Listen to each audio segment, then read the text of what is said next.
नमस्कार, जोहार झारखंड देख रहे हैं आप और मैं आपके साथ रंजना रावत। बुलेटिन की शुरुआत बड़ी खबर के साथ करेंगे। आईएएस पूजा सिंघल के ठिकानों पर ईडी की टीम की छापेमारी लगातार जारी है। रांची के पल्स हॉस्पिटल में ईडी की कार्रवाई का केंद्र बिंदु बनता जा रहा है और छापेमारी में आज पहले के मुकाबले ईडी के अधिकारियों की संख्या बढ़ा दी गई है। अस्पताल के कैंपस में भारत सरकार की गाड़ी भी लगी हुई है और पिछले 30 घंटे से अधिक समय से ये छापेमारी जारी है। इस बीच छापेमारी में कई अहम दस्तावेज भी मिलने की सूचना मिली है और संभावना जताई जा रही है कि ये रेड शाम तक चलेगी। अधिक जानकारी दे रहे हैं हमारी संवाददाता कोमल बहल।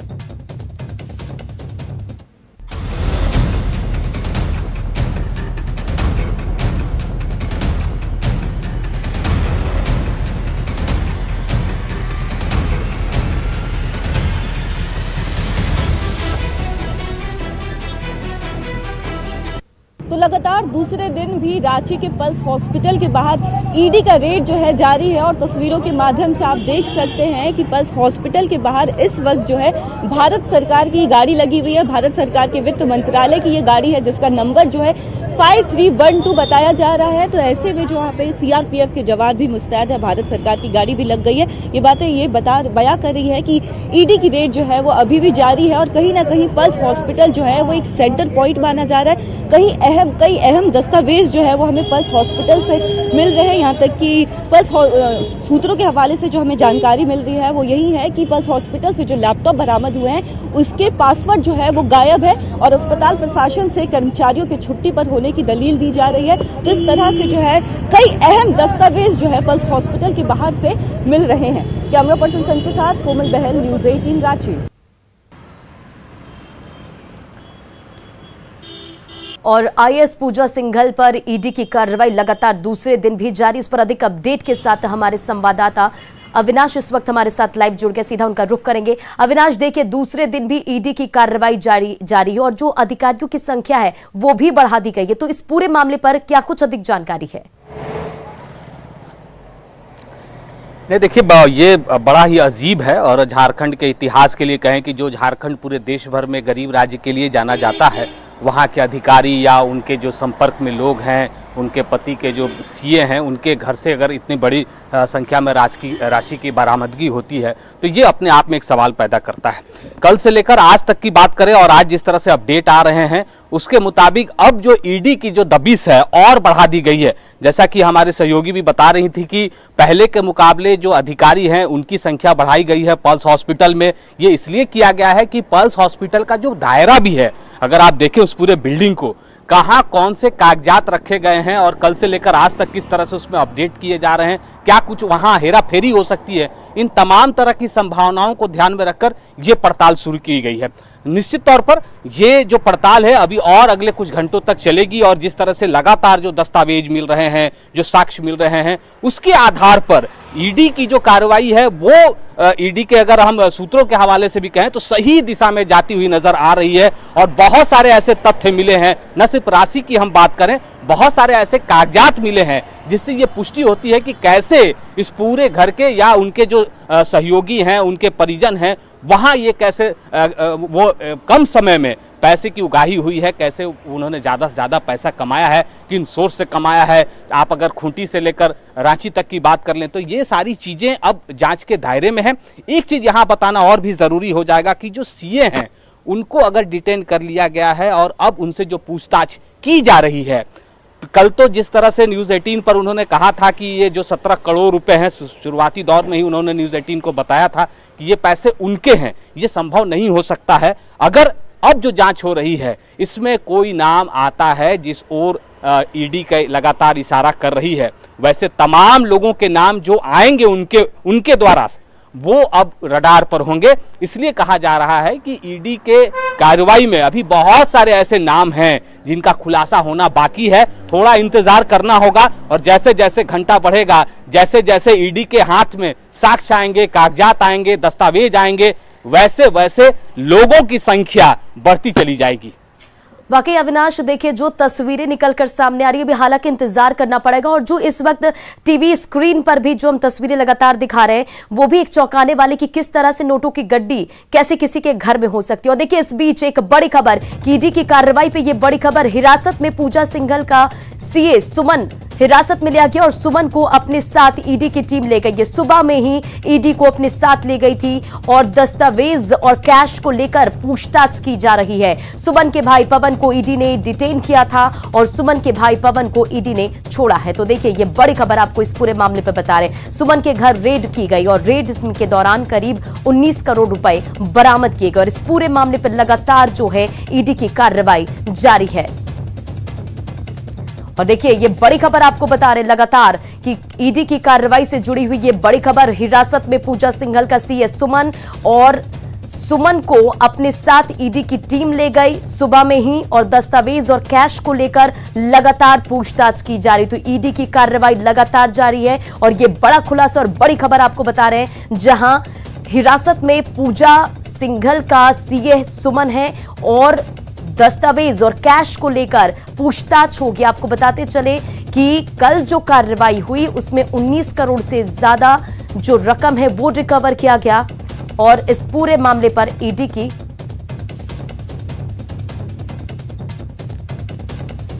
तो ये बड़ी खबर आपको बता रही, ईडी की कार्रवाई में ये बड़ा खुलासा, सीए सुमन कुमार पर ये बड़ा खुलासा, करोड़ों की संपत्ति के बारे में जानकारी मिली है और बड़ी संख्या में लग्जरी गाड़ियों का पता भी चला है।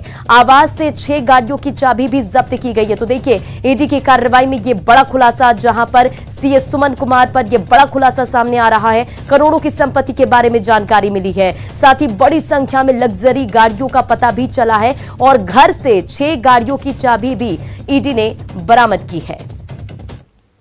और आईएएस अधिकारी पूजा सिंघल के कई ठिकानों पर आज भी कार्रवाई जारी है, लेकिन पूजा सिंघल के चार्टर्ड अकाउंटेंट सुमन कुमार सिंह के अपार्टमेंट में सन्नाटा पसरा है। अपार्टमेंट के पार्किंग में रखी महंगी गाड़ियां ये बताने के लिए काफी है कि जब्त करोड़ों रुपए और संपत्ति के दस्तावेज की हकीकत क्या है।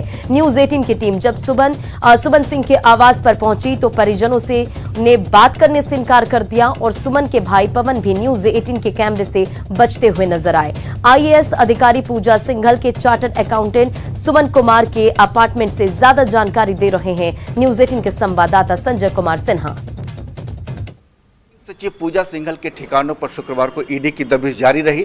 आज भी यहां पर कई जगहों पर ठिकानों पर जो है छापेमारी चल रही है, लेकिन हम इस समय जहां मौजूद हैं ये जो अपार्टमेंट है ये पूजा सिंघल के आपको जो चार्टर्ड अकाउंटेंट सुमन कुमार सिंह उनका अपार्टमेंट है। हम आपको दिखलाते हैं कि हालांकि कल ईडी की टीम ने जो संपत्ति अटैच की ही, लेकिन अभी भी कई गाड़ियां जो सुमन कुमार सिंह की अपार्टमेंट के पार्किंग में मौजूद है।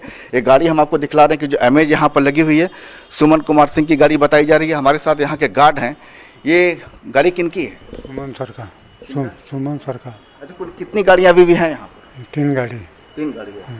अच्छा, 3 गाड़ी में एक गाड़ी कहाँ कहाँ बता सकते हैं?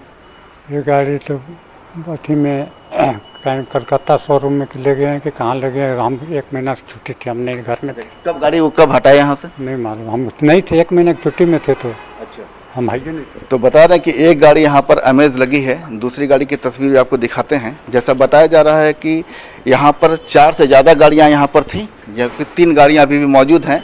एक गाड़ी हमने आपको दिखलाई जो अमेज लगी हुई है, एक दूसरी गाड़ी यहाँ पर लगी है, देख रहे हो ये आपको होंडा सिटी है, काफ़ी महंगी गाड़ी है और आप देख सकते हैं कि ये होंडा सिटी यहाँ पर लगी हुई है। एक तीसरी गाड़ी है जो कि फॉर्च्यूनर है, अंडरग्राउंड पार्किंग में है वो गाड़ी, और एक चौथी गाड़ी है जो कि जगुआर है, जो बताई जा रही है कि कोलकाता उसे वहाँ से हटा दिया गया है।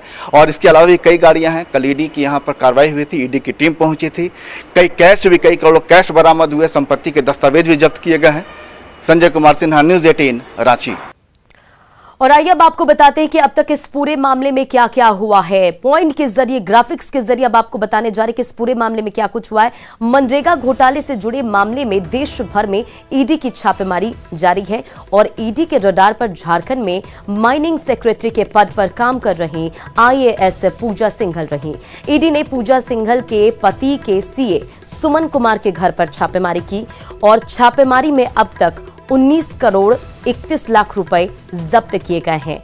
आपको आगे बताते चले कि ईडी ने सीए सुमन को हिरासत में लिया और आईएएस पूजा सिंघल के पति अभिषेक झा के पल्स हॉस्पिटल में छापेमारी जारी है, जहां ईडी अधिकारियों की संख्या भी बढ़ा दी गई है।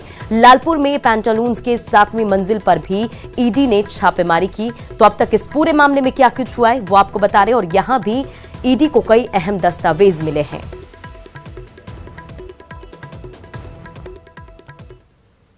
वहीं ईडी की छापेमारी को लेकर सीएम हेमंत सोरेन का बड़ा बयान सामने आया। उन्होंने ईडी की कार्रवाई को गीदड़ भभकी बताया। उन्होंने आरोप लगाया कि बीजेपी नई राजनीति परिभाषा गढ़ने का प्रयास कर रही है। उन्होंने कहा कि एक कहावत है कि जब खेल में कोई हार जाता है तो बैट बॉल और विकेट लेकर भाग जाता है। वहीं सीएम ने साफ किया कि वे तनिक भी विचलित नहीं है।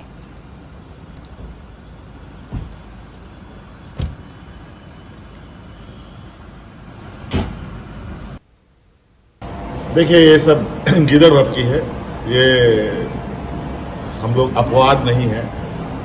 आज के दिन में जो राजनीतिक परिभाषा भारतीय जनता पार्टी गढ़ने का प्रयास कर रही है, कहा था ना, ये बचपन में बच्चे जब खेल खेल में कोई हार जाता है तो विकेट बॉल लेके भाग जाता है, टाइप से, उसी टाइप से जब राजनीतिक बैटल ग्राउंड में ये नहीं सकते हैं तो अपने मिशनरीज का जिस तरीके से इनके लिए सदुपयोग शब्द बेहतर होगा, जो इनको लगता है कि हम इससे पार पा लेंगे, लेकिन ऐसा है नहीं या ना होगा।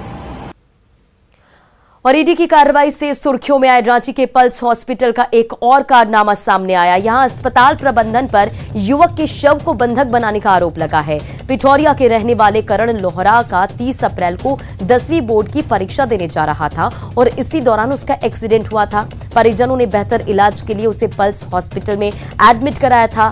परिजनों ने बताया कि कल रात 9 बजे उसकी मौत हो गई और जिसके बाद अस्पताल प्रशासन 4 लाख रुपए की मांग कर रहा है। वहीं आयुष्मान कार्ड को भी अस्पताल प्रबंधन ने मानने से इनकार कर दिया। पीड़ित पिता ने प्रशासन से बेटे को शव को सौंपने की मांग की है। 4 लाख रुपया लोग मांग कर रहा है। 4-5 लाख रुपया तो जिस समय बेटा जिंदा था उस समय लोग छीन लिया, मर गया, फिर भी मांग रहा है। सर, मेरा बेटा का 18 प्लस के 20 तारीख गुजरा, उसमें बोर्ड का एग्जाम लिखा, बोर्ड परीक्षा का एग्जाम लिखा है, बेटा 18 प्लस है। 30 तारीख को मामूली एक्सीडेंट हुआ था। पल्स में आया तो हम लोग को कोई रिपोर्ट ना बताया कि आपका बेटा क्या है। डायरेक्ट ही लोग कर दिया ऑपरेशन करने के बाद में हमको दिखलाया कि गार्जियन पापा उनका को बुलाओ। वो लोग जब ऑपरेशन किया तो हमको बता रहा है कि देखिए वो रिपोर्ट लिखा है कि आपका बेटा में लगभग वही हो गया था, स्पाइन फट गया था। 4 लीटर ब्लड निकला है, दिखलाया, एक गमला में दिखलाया 4 लीटर ब्लड, और इतना को जो स्पाइन स्क्रैच किया था उसको डब्बा में। नहीं, बॉडी नहीं दे रहा है। रात से गाली गलौज भी कर रहा है कि आप लोग पैसा नहीं जमा कीजिएगा, नहीं देंगे। बॉडी को बंधक बनाया है कि आप लोग पैसा नहीं जमा कीजिएगा तो नहीं देंगे। उतना अगर मान लीजिए हम रहता पैसा तो हम बेटा को भी करते हैं। हम लोग को खुद घर गरीब परिवार से, देख लीजिए मेरा पहचान, ये देखिए क्या चीज का होता है, गरीबी पहचान होता है, लाल कार्ड। और अधिक जानकारी के साथ हमारी संवाददाता कोमल बहल इस वक्त हमारे साथ इस पूरे मामले पर लाइव जुड़ गई हैं। कोमल, देखिए, ईडी की कार्रवाई पल्स हॉस्पिटल पर लगातार जारी है, इसे लेकर सुर्खियों में तो है, लेकिन एक और कारनामा पल्स हॉस्पिटल का, जहां शव देने के बदले 4 लाख रुपए की मांग कर रहा है। तो प्रशासन से पीड़ित परिवार ने गुहार लगाई है, क्या इस पर अधिक जानकारी है?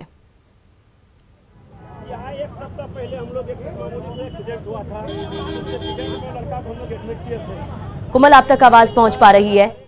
देखिए, इस पूरे मामले पर अस्पताल प्रबंधन पर कई गंभीर आरोप लग रहे हैं। पल्स हॉस्पिटल 4 लाख रुपए की मांग कर रहा है। शव सौंपने को लेकर पीड़ित परिवार ने प्रशासन से गुहार लगाई है। क्या कुछ इस पर अधिक जानकारी, कोमल? देखिए 30 अप्रैल को जो है ये जो युवक होता है उसका एक्सीडेंट हो जाता है, जिसके बाद उसे पल्स अस्पताल में लेके आया जाता है, उसके भर्ती कराया जाता है। लेकिन कल रात के 9 बजे जो है उस युवक की जो है मृत्यु हो जाती है। लेकिन उसके बाद से अभी तक युवक का शव जो है वो उनके परिजनों को सौंपा नहीं गया है, जिसके बाद यहाँ पे लगातार पिठौरिया के रहने वाला ये परिवार है और लगातार ये परिवार के लोग यहाँ पे धरना प्रदर्शन दे रहे हैं। और जिस तरह से आप देख सकते हैं कि मुर्दाबाद के नारे भी लगाए जा रहे हैं। और अभी लाइव तस्वीरें जब आपको दिखा रहे हैं कि किस तरह से पल्स अस्पताल प्रशासन जो है वो पूरा बौखलाया हुआ है और किस तरह से वहाँ के जो गार्ड है वो परिजनों से लड़ाई कर रहे हैं, परिजनों से झगड़ा कर रहे हैं और जबरदस्ती उन्हें अस्पताल से जो है बाहर निकाल रहे हैं। तो देख सकते हैं कि किस तरह से इस पूरी कार्रवाई को लेकर के अस्पताल प्रशासन जो है बौखलाया हुआ और यहाँ पे उनके कुछ परिजन देखिए कौन है ये और क्या मांग है क्या मांग है आप? एक सप्ताह पहले हम लोग एडमिट किए थे, मामूली से एक्सीडेंट था, एक सप्ताह पहले हम लोग एडमिट किए। हर एक दिन 50 से 60 हजार रुपये बिल जमा दे रहा था लोग। हम लोग जो है ना हर एक दिन बिल जमा करने का काम किया, हर एक दिन मिलने का प्रयास किया। पूर्व 4 दिन से हम लोग को मिलने नहीं दिया गया। आप लोग क्या करेंगे? अभी हम लोग का लाश चाहिए। हम लोग गरीब आदमी हैं, कहाँ पाएंगे 4 लाख रुपया? हम लोग कहाँ पाएंगे? हम लोग 4 लाख रुपया? हम लोग को लाश दीजिए, हम लोग लाश लेने के लिए। तो आप देख सकते हैं कि किस तरह से जो है यहाँ पे हाथापाई भी हो रही है। परिजनों और अस्पताल प्रशासन के जो गार्ड है लगातार यहाँ पे परिजन जो है शव की मांग को लेकर के डटे हुए हैं, मुर्दाबाद के नारे भी लगा रहे हैं। स्थिति जो है बहुत ही गंभीर होती जा रही है, मामला बहुत ही गंभीर होते जा रहा है। लेकिन इसके बाद भी अस्पताल प्रशासन जो है अभी तक उन्होंने शव को वापस नहीं किया है। तो लगातार जो है परिजन जो है यहाँ पे डटे हुए और हम आपको लाइव तस्वीरें भी दिखा रहे हैं किस तरह से परिजन जो है वो अपनी लाश को लेकर के मृतक की लाश जो है मृतक का जो शव है उससे लगातार मांग रहे हैं, उसे बंधक बना लिया गया है अस्पताल प्रशासन द्वारा। जी वाकई कोमल, देखिए आपके कैमरे के जरिए हम ये तस्वीरें देख पा रहे कि किस तरह से मामला गंभीर होता जा रहा है। वहां पर मौजूद जितने भी लोग हैं वो प्रदर्शन करने पर उतर गए हैं। क्या अभी तक वहां पर कोई प्रशासन, पुलिस अधिकारी नहीं पहुंचे, कोई कार्रवाई नहीं की जा रही है? देखिए अभी तो पुलिस की तरफ से प्रशासन की कोई भी टीम यहाँ पे नहीं पहुंची है। जो अस्पताल के जो गार्ड है वही जो है परिजनों से उनकी बात चल रही है। और जैसा कि आपने अभी तस्वीरों के माध्यम से भी दिखाया, हमने लाइव तस्वीरें दिखाई कि किस तरह से परिजनों और गार्ड के बीच जो है झड़प हो रही है। और उनके परिजन उनसे बात करते हैं कि आखिर आगे वो क्या करें। हम लोग खेल खलिहान बेच के सब ले लिया हम लोग का, अब हम लोग लाश लेने के लिए आए हैं। बताइए कि ऐसा दुर्भाग्य की बात है कि हम लोग को लाश नहीं दिया जाता है। कहता है 4 लाख का बिल दो, लाश देंगे। कहाँ से लाएंगे हम लोग? हम लोग सभी लोग जनता हुए, हम लोग गांव का है। मामले पर आप नजर बनाए रखें, हम आपसे लगातार अपडेट लेंगे। इन तमाम जानकारियों के लिए बहुत बहुत शुक्रिया। बढ़ते बुलेटिन में आगे, और गिरिडीह में मालगाड़ी की चपेट में आने से एक हाथी की मौके पर ही मौत हो गई। और सरिया प्रखंड के सरिया गड़या के पास की यह घटना बताई जा रही है। और इस हादसे में ट्रेन के 2 डिब्बे भी बेपटरी हो गए। घटना बीती रात की है और आपको बताते चले कि यहाँ हाथी रेलवे ट्रैक क्रॉस कर रहा था और उसी दौरान ट्रेन वहां आ गई, जिसकी चपेट में हाथी आ गया और बुरी तरह से घायल हो गया और उसने मौके पर ही दम तोड़ दिया। इस वजह से हजारीबाग रोड, पारसनाथ और गोमो के लिए डाउन रूट पर ट्रेन सेवा बाधित है। फिलहाल रेलवे ट्रैक से हाथी को साइड कर दिया गया है और हाथी के शव को उठाने के लिए 2 जेसीबी भी मंगाए गए हैं। घटनास्थल पर रेलवे के साथ वन विभाग के अधिकारी मौजूद हैं और पूरी घटना की जांच में जुटे हुए हैं। ये चिचाकी और गड़या के बीच में हाथी का एक बिछड़ गया था हाथी, और उसी का ये जो लाइन क्रॉस करने के दरमियान में एक ट्रेन के चपेट में आने से हाथी का ये ट्रैक में नुकसान हुआ है, वो मर गया। और दूसरी बात है कि ट्रेन कुछ देर के लिए बाधित भी है। अभी सारे लोग, अधिकारी लोग यहाँ पहुँचे हुए हैं और ट्रेन को परिचालन को सुचारू रूप से करने के लिए यहाँ के जो भी अधिकारी हैं वो सारे लगे हुए हैं। और अधिक अपडेट के साथ संवाददाता एजाज अहमद हमारे साथ जुड़ गए फोन लाइन पर। एजाज, क्या अब जो डाउन रूट पर रेल सेवा बहाल हो गई है, और अगर नहीं हुई है तो कब तक इसे बहाल किया जाएगा?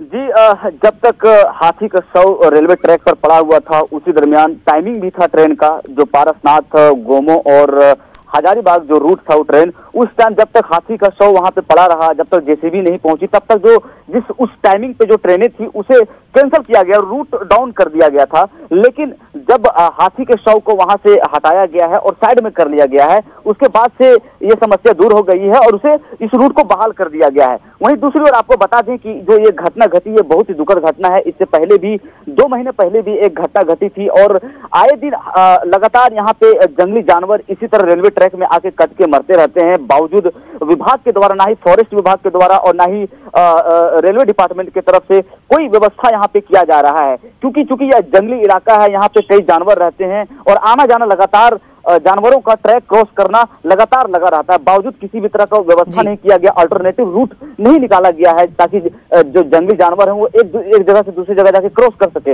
और परिणाम यह हुआ कि आज बीते देर रात ये घटना घटी है और ये चलिए इजाजत, तमाम जानकारियों के लिए बहुत बहुत शुक्रिया। बढ़ते आगे और बोकारो में पुलिस का अमानवीय चेहरा सामने आया है। मामला सेक्टर 4 स्थित शिवम हॉस्पिटल का है, जहां देर रात कुछ असामाजिक तत्व अस्पताल पहुंचकर हंगामा करने लगे और अस्पताल कर्मियों के साथ गाली गलौज और मारपीट पर उतारू हो गए। तस्वीर आपके सामने। संचालक का आरोप है कि पुलिस को इसकी शिकायत करने पर थानेदार ने उन्हें खूब खरी खोटी सुनाई और सुरक्षा देने के बजाय अनाप शनाप बोलने लगे, जिसके बाद रंगदारों और पुलिस के खौफ से अस्पताल संचालक ने मरीजों को डिस्चार्ज कर अस्पताल में ताला जड़ दिया। गाली गल्ला मारपीट करने लगा, तो उसी दौरान हमको लगा कि अब जो है हम लोग से आपा हो रहा है, तो हम लोग तुरंत बड़ा बाबू को फ़ोन किए। सेक्टर 4 थाना के जो ये हैं इंस्पेक्टर जो हैं वो, उनको हम लोगों ने तुरंत उनको फ़ोन किया। साफ साफ कहा कि तुम्हारे यहाँ नौकर है क्या, फ़ोन रखो। और फिलहाल इस बुलेटिन में इतना ही। बने रहे आप न्यूज़ 18 बिहार झारखंड के साथ।